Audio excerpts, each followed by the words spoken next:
السلام علیکم اسٹوڈنٹس،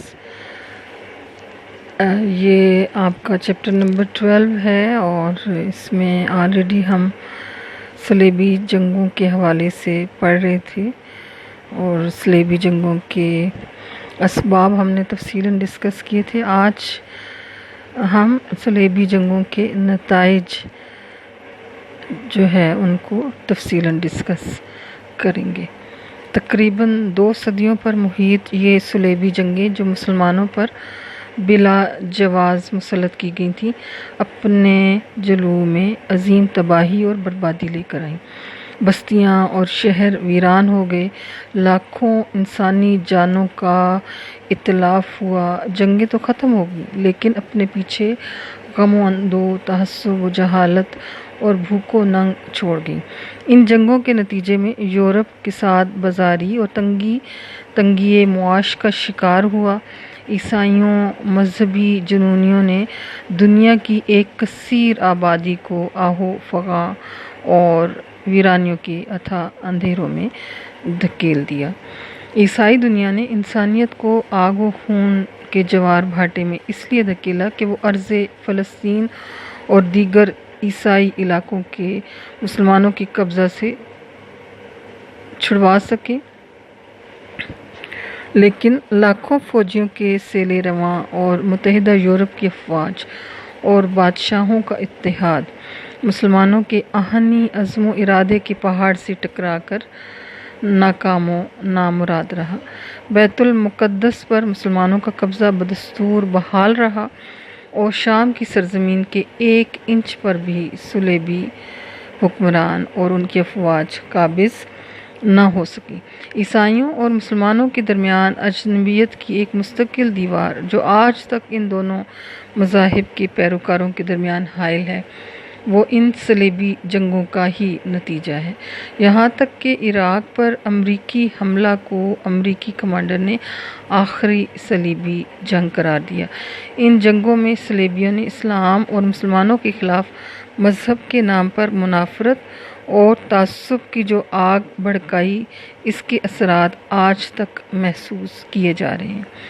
جدید یورپ اور اس کے عیسائی باشندے تکریم انسانیت، انسان دوستی، ہیومنزم نام نہاد روشن خیالی جیسے بلند بانگ دعوے کے باوجود اپنے دلوں سے ان صلیبی جنگوں کی یادوں کو نکال کر مسلمانوں کے لیے اپنے دل میں نرم گوشہ پیدا نہیں کر پائے۔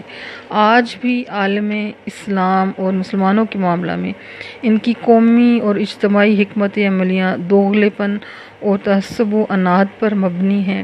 چچنیا، بوسنیا، فلسطین، کشمیر کے مسلمان علاقے اس کی زندہ مثالیں ہیں۔ فلسطین عیسائیت میں صلیبی جنگوں کے دور میں عیسائی معاشرہ جس بے راہ روی اور اخلاقی تنزل کا شکار ہو چکا تھا، اس کے پیش نظر بعض عیسائی مفکرین اور مصلحین جو تھے ان کو اندیشہ لاحق ہوا۔ خود اہل کلیسا اور ان کے بڑے مذہبی رہنماؤں کا دنیا داری اور ہوس پرستی میں مبتلا ہو جانا عیسائی معاشرہ کے زوال پذیر ہونے کا واضح ثبوت تھا۔ ان معاشرتی برائیوں کی بدولت معاشرہ کے پڑھے لکھے طبقہ میں پوپ اور اس کے حواریوں کے خلاف بغاوت کے جذبات جنم لے رہے تھے۔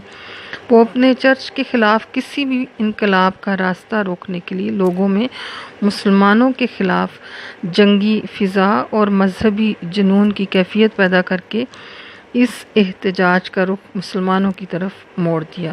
لارڈس نے جنگی اخراجات پورا کرنے کی خاطر اپنی جاگیریں اور ریاستیں تک بیچ دیں جو اکثر و بیشتر پادریوں نے ہی خرید لیں۔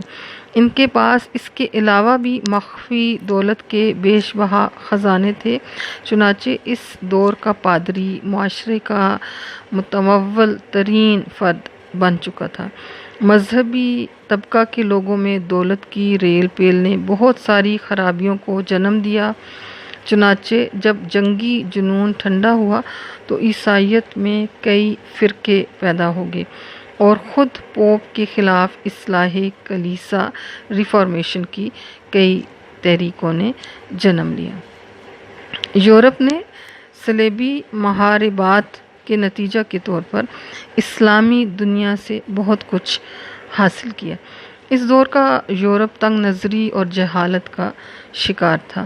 علوم و فنون اور تہذیب و تمدن کے میدان میں ان کی حیثیت ایک مبتدی سے زیادہ نہ تھی، بلکہ یہ صلیبی مثل وحشیوں کے تھے، دوست اور دشمن دونوں کو بلا امتیاز لوٹتے اور قتل کرتے تھے، اور ان وحشیوں سے مشرق کو کسی قسم کے فائدے کی امید نہ تھی، اور نہ ہی اس نے فی الواقع ان سے کوئی فائدہ اٹھایا۔ لیکن جب ان لوگوں کا اسلامی دنیا کے وسیع المشرب اور انتہائی روادار انسانوں سے واسطہ پڑا تو مسلمانوں کی علمی اور تہذیبی ترقیاں دیکھ کر ان کی آنکھیں خیرہ ہو کر رہ گئیں۔ اسلامی دنیا کے تمدن سے آشنا ہو کر ان کی ذہنی کیفیت میں انقلاب پیدا ہوا، اور احیائے علوم رینیساں کے لیے فضا سازگار ہوئی۔ اور ڈاکٹر گستاؤ لیبان جو ہے وہ لکھتے ہیں کہ مشرق و مغرب کا اس طرح پر 2 صدیوں تک ایک دوسرے سے ملنا یورپ کی تمدنی ترقی کا بہت بڑا ذریعہ بنا۔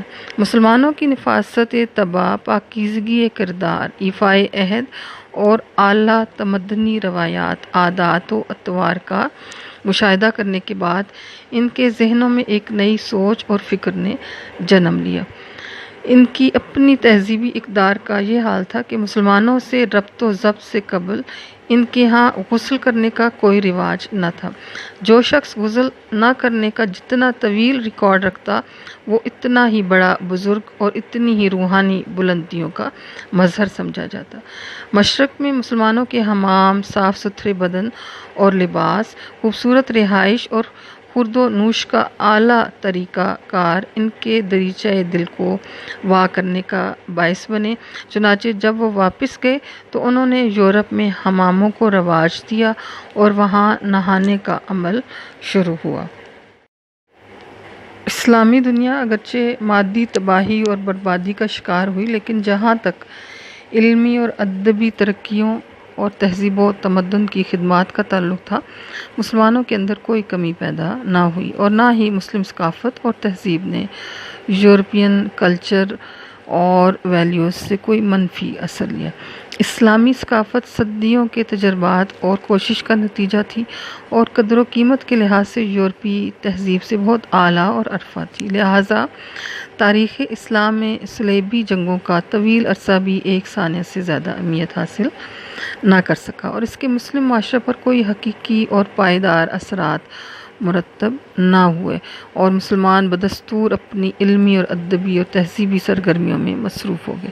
اسلامی تہذیب و تمدن کی بالادستی بدستور قائم رہی، اور اسلامی علوم و فنون پہلے ہی کی طرح پھلتے پھولتے رہے۔ نظام جاگیرداری کا خاتمہ ہوا۔ ان صلیبی جنگوں کے بعد مڈل ایجز کے یورپی نظام میں جاگیرداری نظام کو بہت امپورٹنس حاصل تھی۔ نظام جاگیرداری کی وجہ سے جو ان کی اکنامک اور سوشل لائف تھی اس میں بہت ساری خرابیاں پیدا ہو چکی تھیں۔ دولت اور اس کے ذرائع پر چند اشخاص کا قبضہ تھا۔ چنانچہ اسلامی ریاستوں کے ساتھ میل جول کے بعد یورپ میں بالخصوص فرانس اور اٹلی میں نظام جاگیرداری کو ترک کیا جانے لگا، اور اس کی جگہ نیا معاشی نظام رائج ہوا جس میں تاجر صنعت کار طبقہ کا رول زیادہ اہم تھا۔ معیشت پہ کیا اثرات ہوئے اس کے؟ اکانومی پر مشرق اور مغرب کے درمیان رابطے کی وجہ سے مشرق کی مصنوعات کو مغرب میں مقبولیت حاصل ہوئی، جس کے نتیجہ کے طور پر مشرق و مغرب کے درمیان نئے تجارتی رابطے قائم ہوئے۔ قسطنطنیہ کی فتح 1453 ہجری کے بعد اس تجارتی تقاضے نے نئے سمندری راستے دریافت کیے، اور اس بین الاقوامی تجارت نے بارٹر سسٹم کی بجائے سکوں کو رواج دیا۔ صلیبی جنگوں کی تباہ کاریوں کی ذمہ داری بالآخر جاگیرداری طبقہ پر پڑا، اور یورپی عوام نے ان پیران تسمہ پا سے نجات حاصل کرنے کے لیے قومی بادشاہوں، نیشنل کنگڈمز کو مضبوط کیا۔ یہ یورپی معاشرے میں ایک انقلابی تبدیلی تھی۔ صلیبی جنگوں کے نتیجہ کے طور پر اہل یورپ نے اپنی تجارتی اغراض کی خاطر نئے نئے سمندری راستے تلاش کرنا شروع کیے۔ مارسیل، جنیوا اور وینس کے باشندوں نے اس ہلچل سے خوب فائدہ اٹھایا اور بڑے بحری وہ راستے تلاش ہوئے اور بحری ترقی ہوئی۔ یورپ کی صنعتوں میں بھی بہت ترقی ہوئی۔ لکڑی، چینی اور شیشے کا کام ان جنگوں سے پہلے یورپ میں تقریباً ختم ہو چکا تھا، اب اس کا رواج بڑھا۔ ریشمی کپڑے کی صنعت کو یورپ میں خصوصی رواج ملا۔ گویا مسلمانوں کی ملکی ترقی سے متاثر ہو کر خود صلیبیوں کا مزاج درست ہو گیا۔ عیسائیوں کا کام، اسلام پر قبضہ کا خواب اور خواہشات بالآخر خاک میں مل گئیں۔ مملکت کے بعض علاقوں حیفا، یافا اور عکا کے شہروں کے علاوہ عیسائی دنیا مملکت اسلامیہ کے ایک انچ ٹکڑے پر بھی قبضہ کرنے میں کامیاب نہ ہو سکے۔ شام اور فلسطین سے انہیں مار مار کر نکال دیا گیا۔ بیت المقدس پر بدستور مسلمانوں کا قبضہ رہا۔ ان پے در پے شکستوں کی وجہ سے یورپ کی عیسائی دنیا میں مزید جنگ کا حوصلہ باقی نہ رہا۔ نویں صلیبی جنگ کے بعد ان کے تھکے ماندے اور شکست خوردہ فوجی اپنے اپنے ملکوں کو واپس لوٹ گئے۔ ان طویل جنگوں کے خاتمہ کے بعد عیسائیوں کو سوائے خفت، مایوسی اور تباہی کے کچھ حاصل نہ ہوا، لہٰذا ان کا جنون اور جذبہ سرد پڑ گیا۔ ان کی مکمل شکست صلیبی جنگوں کے خاتمہ کا باعث بنی۔